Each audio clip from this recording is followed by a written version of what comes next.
without a full discussion. Not again. And what was missing from the speech?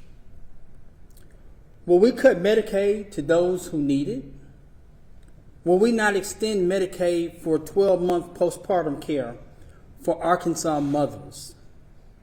Will we even cut more taxes for those who are the wealthiest and leave disabled Arkansans on a list waiting for services? Arkansas deserves to know, and Arkansans deserve better. I want to give you one example the governor briefly spoke on today about the prison, and specifically the proposed prison in Franklin County. Here is what happened. Now this is what has happened thus far. First, we have been pushing state prisoners into county jails and then failing to reimburse counties for the full cost of keeping those additional prisoners. This pushes the state obligation onto local taxpayers, which is not right. Second, the selection of the Franklin County was made behind closed doors. It was sprung on the entire state with no notice, and now the local community is speaking out. The people of Franklin County don't want this prison. The people of Franklin County do not consider a prison an economic development plan. Finally, the site has lots of problems, from the lack of an available employment base to the lack of necessary utilities needed for operation. And the governor's staff knew about these problems, yet they failed to adequately address them, or in some cases, ignored them.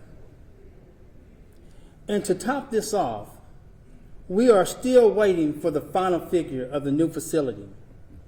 When we first started this project, it was supposed to be $300 million.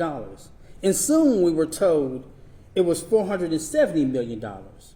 Now we're being told it may be at least 3 times that. Close to $1.5 billion. Arkansans, we deserve better than this. Public safety is paramount to Democrats. But budgeting responsibly and being transparent through the process is also. Folks, people in this administration are not being straight with you. You should expect better. You deserve better. As Democrats, we will demand better. State government does not belong to any one party. It belongs to the people. We'll work with the governor where we agree, and we'll be vocal where we're not. We will shine a light on what's happening and show that a better Arkansas is one where everyone's voice is heard, and although we may disagree, we will have a debate on the merits of each and every bill, and Arkansans' voices are heard. Thank you. We are now open for questions. What do you make of the governor's higher ed proposal for expanding access to higher education and emphasis on not having necessarily bachelor's degree, but to get a licensing, and also the fact that she wants universities to have more power to fire teachers? Any reaction to that? Of course, we haven't seen the proposal yet. I think that what is in the proposal will make a big difference. I think generally speaking, we're supportive of career training and technical training, but not at the expense of traditional higher education, which allows students across the state to pursue all sorts of careers and does a great job. So I think that the details matter quite a bit, and we'll look forward to seeing what's in the proposal when it comes out. What about the firing of world professors? What do you think of that? That seems like it may be a solution in search of a problem. Again, when we talk about these things, we need to have clear evidence that they're taking place. I'm not sure exactly what problem we're solving here. To create a pathway to fire professors for perceived woke nonsense it seems like it invites a lot of politicizing of the profession, which is something that higher education has tried to avoid. So I think that's a risky proposition. On some of your proposals, do you foresee, if you want to go against the governor's wishes, obviously you'll have to, do you foresee having some support for people across the aisle with something that opposes the governor? Would you agree with that? Well, you know, we propose things that we think will make a difference for the people of Arkansas, and now they're out there, and we look forward to seeing if there are people who want to work with us to get them done, the governor being one of them. So, I think that we could have common ground with the governor on some of the things we've put forward. If she believes that maternal health is a priority, we've got some maternal health ideas that we hope that she'll help us to get over the hump. What can you do tangibly to make sure that stuff isn't shoved through, like you mentioned last time, and that there is room for a full discussion? Like, what can you do to make sure that doesn't happen? Well, we have limitations in what we can do, of course, but we will use our role in committees. We will use our role as people who can speak out on the floor. We have a vote like other members of the legislature, and if there are enough people that agree with us, we can slow things down.